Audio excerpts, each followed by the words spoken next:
देखिए, शिक्षा व्यवस्था पहले कैसी थी हमारे वहाँ आने के बाद उसका हम नहीं बता सकते, लेकिन हम जब आने के बाद हमारे शिक्षा व्यवस्था की क्या हालत है, उस पर मुझे एक शेर याद आता है कि वादा किया गया था उन उजालों का क्या हुआ, जन्नत के उन हसीन हवालों का क्या हुआ, साहों के सैर के लिए रास्ते तो बन गए, लेकिन हमारे पैर के छालों का क्या हुआ। पहले शिक्षा व्यवस्था कैसी थी वो तो नहीं बता सकते, लेकिन आज शिक्षा व्यवस्था सिर्फ एक है कि जो आज अमीर है वही सिर्फ पढ़ाई कर सकता है। लखनऊ विश्वविद्यालय कहने के लिए एक सरकारी संस्थान है, लेकिन आज वो प्राइवेट से भी बदतर हो चुका है। वहाँ पर आए दिन छात्रों को हर एक समस्याओं को झेलना पड़ता है। आए दिन परीक्षा से लेकर के फीस भरने तक की हर एक समस्याओं को झेलना पड़ता है। ना तो शुद्ध पानी पीने के लिए है, ना तो क्लासेस सही हैं, ना तो बेंचेस सही हैं। पूरी संस्था पूरी बदहाल हो चुकी है। ना तो वहाँ क्लासेस ढंग से चलती है, ना तो परीक्षाएं समय से होती है, ना तो रिजल्ट समय से आता है। वहाँ पूरी शिक्षा व्यवस्था बदहाल हो चुकी है।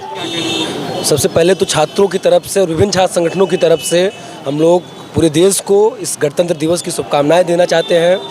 हम बतौर छात्र ये समझ रहे हैं कि संविधान की वजह से और भारत में लोकतंत्र की स्थापना की वजह से छात्रों को जो अधिकार मिले, विश्वविद्यालयों को जो अधिकार मिले पढ़ने के, लिखने के और अपने हकों पर जब हमला हो तो उस हमले के खिलाफ बोलने के जो अधिकार मिले, उन अधिकारों पर जो खतरे के बादल मंडरा रहे हैं, उन बादलों के खिलाफ और गणतंत्र के पक्ष में, लोकतंत्र के पक्ष में हम सब लोग यहाँ पर इकट्ठा हुए हैं। और ये हमारा आज का प्रोग्राम है जिसमें विभिन्न छात्र संगठन, जिसमें आइसा, एनयूसीआई, समाजवादी छात्र सभा, एसएफआई जैसे छात्र संगठन मौजूद हैं। नहीं, एबीवीपी तो दरअसल देखिए वो छात्र संगठन है जब जो देश के संविधान के विपक्ष में खड़ा है, जो देश के लोकतंत्र का विरोधी है, जिसका हाथ उन लोगों के साथ है जो लोग इस देश के लोकतंत्र को ख़त्म करना चाहते हैं, जो लोग इस देश की सार्वभौमिकता को कंपनियों के और कुछ उद्योगपतियों के हवाले करना चाहते हैं। एबीवीपी उन लोगों के साथ खड़ा हुआ छात्र संगठन है। उसका छात्रों के एक बड़े तबके से कोई लेना देना नहीं है, छात्रों के हितों से उसका कोई लेना देना नहीं है, संविधान से उसका कोई नाता नहीं है। तो जाहिराना तौर पर वो इस सभा में या इस पूरे प्रोग्राम में नहीं सम्मिलित है। जो जनवाद के पक्ष के लोग हैं, जो लोकतंत्र के पक्ष के लोग हैं, जिनका विश्वास धर्मनिरपेक्षता में है, जिनका विश्वास देश के संविधान में है, जिनका विश्वास भगत सिंह, अंबेडकर, महात्मा गांधी के मूल्यों में है, वो लोग आज यहाँ पर इकट्ठा हैं। और साफ तौर पर हम लोग ये कह रहे हैं कि देश के संविधान पर, देश के लोकतंत्र पर जो ये कारपोरेट परस्त फांसीवादी हमला है, हम इसको नहीं सहेंगे। अत्याचार बहुत तरह तरह से ये लोग कर रहे हैं। अत्याचार का जो सबसे बड़ा इनका हथियार है वो है नई शिक्षा नीति।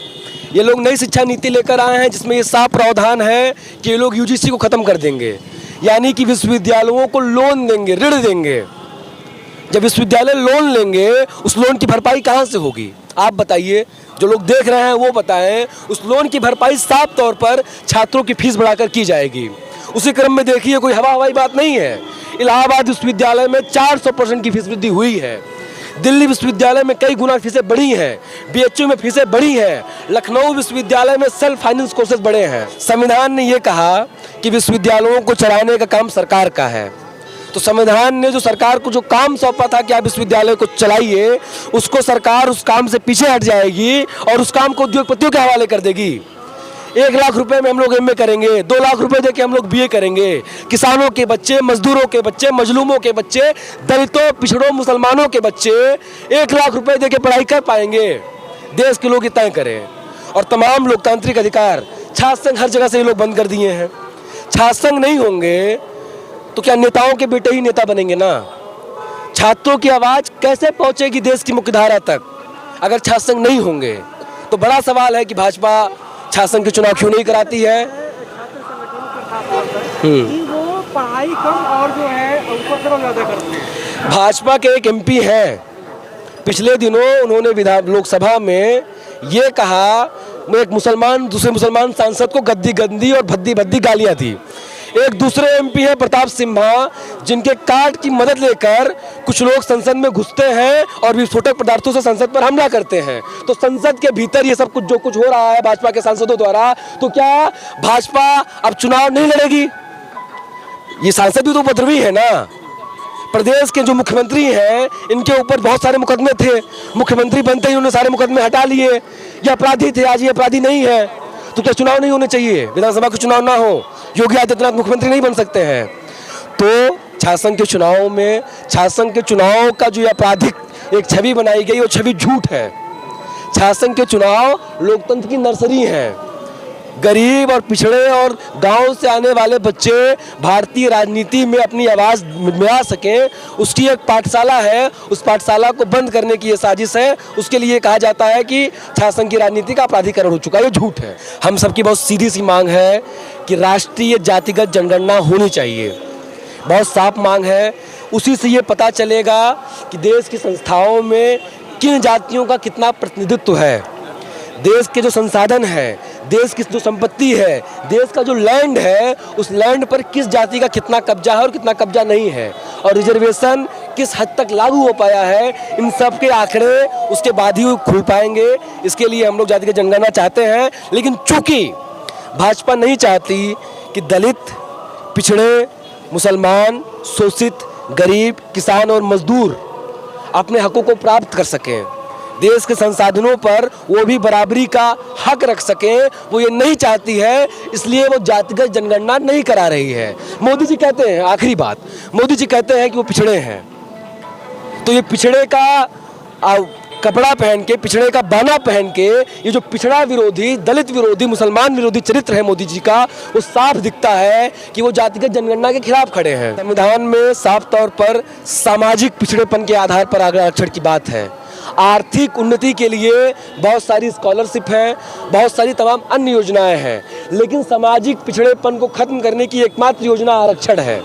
तो आरक्षण की जो साफ संकल्पना है वो सामाजिक पिछड़ेपन के आधार पर है, वो आर्थिक पिछड़ेपन के आधार पर नहीं है। हम लोग आर्थिक आधार पर जो आरक्षण दिया जा रहा है उसके पक्ष में नहीं है। आर्थिक आधार पर उन्नति के लिए बहुत सारी अन्य योजनाएं हैं जिनको सरकार ठीक से लागू नहीं करती है। सरकार स्कॉलरशिप ठीक से नहीं दे रही है। आर्थिक उन्नति चाहती है, अगर वो चाहती है कि आर्थिक रूप से कमजोरों के बच्चे ठीक से पढ़ लिख पाएँ तो स्कॉलरशिप प्रदान करें ना। वो नहीं करेगी सरकार। सरकार लोगों को लड़ाने के लिए, आरक्षण की संकल्पना को कमजोर करने के लिए आर्थिक आधार पर आरक्षण का सिगुफा छोड़ रही। हम ही लोग हैं जो दलितों, पिछड़ों और सुस्तों के बच्चे हैं। जो लोग नहीं भी समझ रहे हैं हम उनके बीच जाने का काम करेंगे। ये प्रण है। आप देखिए कि पिछले दिनों ही लखनऊ विश्वविद्यालय में, बनारस हिंदू विश्वविद्यालय में और बीएचयू में संयुक्त छात्र मोर्चा का गठन हुआ है, जिसमें समाजवादी छात्र सभा, आईसा, एसएफआई, एनओसीआई जैसे सात संगठन मौजूद हैं, जिन्होंने साफ संकल्प लिया है कि हम लोग जनता के बीच जाएंगे, अपने घरों में जाएंगे, अपने गाँव में जाएंगे और लोगों को ये साफ बताएंगे कि किस तरह से भाजपा उनके हकों की लूट में शामिल है, किस तरह से भाजपा उनके रोजगार की लूट में शामिल है, और किस तरह से भाजपा का जो सबसे शीर्षस्थ नेता है नरेंद्र मोदी, वो अंबानी और अडानी की दलाली करते हुए देश की पूरी संपत्ति को उनके हवाले करने में लगे हुए हैं। 2014 के बाद जिस तरीके से क्रांति आई है, कहने के लिए तो देखा जाए तो ये देश को बर्बाद करने वाली एक क्रांति थी। कुछ लोग का मानना है कि 2014 के बाद ही देश आज़ाद हुआ, लेकिन ऐसा नहीं है। हमारा देश 1947 में आज़ाद हुआ था, और हमारा जो देश है न किसी बाइबल से चलता है, न कुरान से चलता है, और ना ही किसी महाभारत से, इन सभी तमाम चीज़ों से नहीं चलता है। हमारा जो देश है कभी भी चलेगा तो एक संविधान से चलेगा।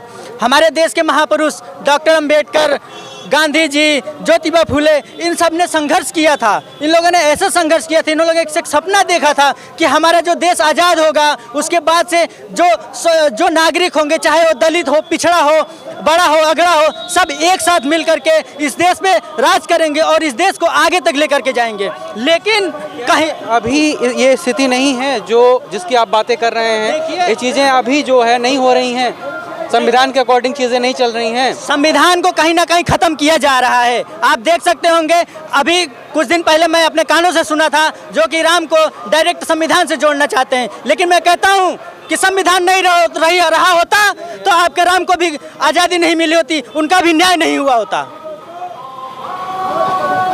अभी 2014 से और 2024 का समय है, कितना बदलाव देखते हैं? क्या किस तरह से जो है आप कह रहे हैं संविधान को खतरे में डाला जा रहा है? किस तरह से, कोई उदाहरण बताइए किस तरह से लगता है? उदाहरण देखिए, जिस तरीके से जैसे मान लीजिए मैं छात्र हूँ, मुझे क्या चाहिए, मुझे ज़रूरत है पढ़ाई लिखाई और दवाई की और रोजगार की, लेकिन इन सभी चीज़ों में से कोई भी चीज़ नहीं मिल रही है। यहाँ तक कि पढ़ाई के लिए स्कॉलरशिप वगैरह दी जाती थी, उसको ख़त्म किया जा रहा है। अगर वो संविधान में लिखा हुआ है कि छात्रों के ऊपर इतना पैसा खर्च किया जाए, लेकिन उस पैसे को निकाल करके ये बड़े बड़े पूंजीपतियों को दे रहे हैं, बड़े बड़े धन्य सेठों को दे रहे हैं, उनके कर्ज माफ़ कर रहे हैं। लेकिन हमारे लिए क्या, हमारे लिए कुछ नहीं हो रहा है। ना तो हमें पढ़ाई के लिए आगे बढ़ने दिया जा रहा है, ना हमें रोजगार दिया जा रहा है, ना हमारे लिए अस्पताल खोले जा रहे हैं, केवल देखा जाए तो मंदिर बनाए जा रहे हैं। अब ऐसे तो नरेंद्र मोदी जी गए थे विदेश में, कह रहे हैं कि पर डे हमारे भारत देश में यूनिवर्सिटियाँ खुल रही हैं, IIM बन रहे हैं, एम्स बन रहे हैं, लेकिन कहाँ बन रहे हैं? बिहार में बताया गया था कि एम्स बन रहा है, लेकिन वहाँ पे जब गया तो देखा गया पूरा प्लाट खाली हुआ है। तो ऐसे मैं कैसे कह सकता हूँ कि वो शिक्षा का स्तर बढ़ रहा है? ये कहीं ना कहीं गलत है, इसको मैं नहीं मानता हूँ। हमारे प्रधानमंत्री झूठा थे, हैं और आगे भी रहेंगे, वो कभी सच्चाई नहीं बोलते हैं। रोजगार की आप बात करें, रोजगार क्यों सरकार नहीं दे पा रही है, देना क्यों नहीं चाह रही, क्या वजह लगता है? क्योंकि अगर रोजगार, क्योंकि युवा सबसे ज़्यादा युवा हैं देश में, मोदी जी खुद कहते हैं कि सबसे ज़्यादा युवा हैं, युवाओं का हमारा देश है। अगर युवाओं को ही रोजगार नहीं देंगे, उन्हीं को अगर दुखी करेंगे, तो 2024 कैसे पार कर पाएंगे? और निश्चित तौर पे वो 2024 पार नहीं कर पाएंगे। लेकिन कहीं ना कहीं वो जैसे जाते हैं विदेशों में घूम रहे हैं, इतना तमाम तरह के वहाँ के टेक्नोलॉजी लेके आ रहे हैं, वो अपने लिए लेकर के आ रहे हैं। जैसे EVM पे लगातार सवाल उठ रहा है। अभी आज से और अगले 30 तारीख को देखेंगे तो हर जगह इस चीज़ का विरोध किया जाएगा। और रही बात युवाओं की, युवाओं को उन्होंने इतना नाराज़ कर दिया, इतना नाराज़ किया है कि आज अगर वो नाराज़ नहीं किया होता तो मैं यहाँ पे खड़ा होकर के ऐसा बोलता नहीं उनके खिलाफ, क्योंकि वो हमारे देश के प्रधानमंत्री हैं, हमारे देश को रिप्रेजेंट करते हैं। तो कहीं ना कहीं युवा, गरीब, महिलाओं को देखिए कैसे घिनौने कार्य किए जा रहे हैं उनके साथ, वो मैं कह नहीं सकता हूँ। तो ऐसी तमाम चीज़ें हो रही हैं, उनसे कोई एक नहीं परेशान है, क्या चाहे किसान हो, मजदूर हो, मिडिल क्लास आदमी हो, अध्यापक हो, हर वर्ग परेशान है उनसे। क्या लगता है आपको, खास तौर पर छात्रों के लिए, युवाओं के लिए सरकार कैसा काम कर रही है? देखिए, छात्रों के लिए या युवाओं को हम देखा जाए तो यहाँ पर सरकार नाकामयाब साबित हो रही है। कैसे कि जैसे जो हमारे यूनिवर्सिटीज़ हैं, यूनिवर्सिटीज़ बोले हैं कि आप यूनिवर्सिटी खुलवा रहे हैं, अभी डाटा रिलीज़ किया है राष्ट्रपति जी ने। हाँ, तो यूनिवर्सिटी में देखा जाए तो हर वर्ष सेल्फ फाइनेंस कोर्सेज बढ़ रही हैं, जिसमें फीस वृद्धि हो रही है। हमारे गांव गरीब तबके से आने वाला मजदूर किसान का बेटा यूनिवर्सिटी में पढ़ नहीं सकता है, क्योंकि इतनी ज़्यादा सेल्फ फाइनेंस कोर्सेज बढ़ गई हैं। दूसरी चीज़, अगर यहाँ पर हमारे यूनिवर्सिटी, अगर मैं लखनऊ विश्वविद्यालय का छात्र हूँ, अगर यूनिवर्सिटी का देखा जाए तो मैं ग्रेजुएशन कर रहा हूँ, BA कर रहा हूँ। उसमें देखा जाए तो BA की फ़ी आपकी, अगर मेरा रेगुलर है, अब तो सिर्फ फाइनेंस आ जा रहे हैं तो 14,000, 15,000, 20,000 ऐसे फ़ी हो जा रही है। हॉस्टल का खर्च देखा जाए तो 40,000 है। अगर दोनों का ऐड कर दिया जाए तो 60,000, 70,000 आराम से पहुंच जाता है। अलग से और भी खर्चे होते हैं। 60-70 हज़ार इनकम एक गरीब किसान की नहीं होती है। स्कॉलरशिप नहीं मिलती है। स्कॉलरशिप मिलता है, सिर्फ मिलेगा आपको 6,000, 7,000 स्कॉलरशिप मिलता है। इसके खर्च हो जाता है, उससे ज़्यादा खर्च होता है। बताइए, गरीब किसान तबके का आने वाला जो लड़का है, उसका कैसे वो पढ़ सकता है? दूसरी चीज़, रोजगार को देखा जाए, रोजगार के लिए तो अभी UP पुलिस की भर्ती आई थी, आपने देखा, जिसमें 62,244 बस जो है लोको पायलट की वैकेंसी, हाँ, 62,244 भर्ती आई, जिसमें 50 लाख से ज़्यादा फॉर्म भरे गए। अगर युवा बेरोजगार नहीं होते तो इतने फॉर्म नहीं भरे जाते। और फॉर्म की फ़ी आप देखेंगे तो 400, 500, 1,000 रुपये, 2,000 रुपये ऐसे हो जा रही है। तो कहाँ से गरीब आदमी भरेगा फॉर्म? गवर्नमेंट तो यही कहती है ना, 5 लाख से ज़्यादा सरकारी नौकरियाँ हमने दे दी हैं। कहाँ 5 के दौरान कहाँ 5 लाख आपको दिख रहा है नौकरी? कितनी नौकरियाँ मिली हैं? डाटा जो दिया है, चाहे वो पुलिस की बात हो, शिक्षकों की बात हो, चाहे अन्य जो UPSSC के जरिए वो सरकारी नौकरियां देते हैं, उस सब की बात। 5-6 साल से देखा जाए तो पुलिस की एक भी वैकेंसी आई नहीं, आप भी जानते हैं। हाँ, अगर शिक्षक भर्ती देखा जाए तो शिक्षक भर्ती जो इससे पहले 2-3 साल पहले आई थी, वो वही है। टेट का एग्ज़ाम करवा के, सुपर टेट दिलवाकर ऐसे ही बच्चों को खाली छोड़ा हुआ है। तो ये कहीं ना कहीं, जिससे युवा बेरोजगारी का अगर स्तर देखा जाए वर्तमान समय में तो बहुत ज़्यादा है, जिससे युवा नाराज़ है। और ये नाराज़गी 2024 में अवश्य रूप से देखी जाएगी। ताकि भीमराव अम्बेडकर जैसे लोग नेता और भी थे जो हमारे मतलब कि देश के लिए जो काम मतलब अपने क्रांतिकारी जो नेता थे, जैसे भगत सिंह हो गए, राजगुरु हो गए, तो इन्होंने मतलब कि देश के लिए इतनी लड़ाइयाँ लड़ी कि जो मतलब कि आज हम उनको भूल नहीं पाते हैं।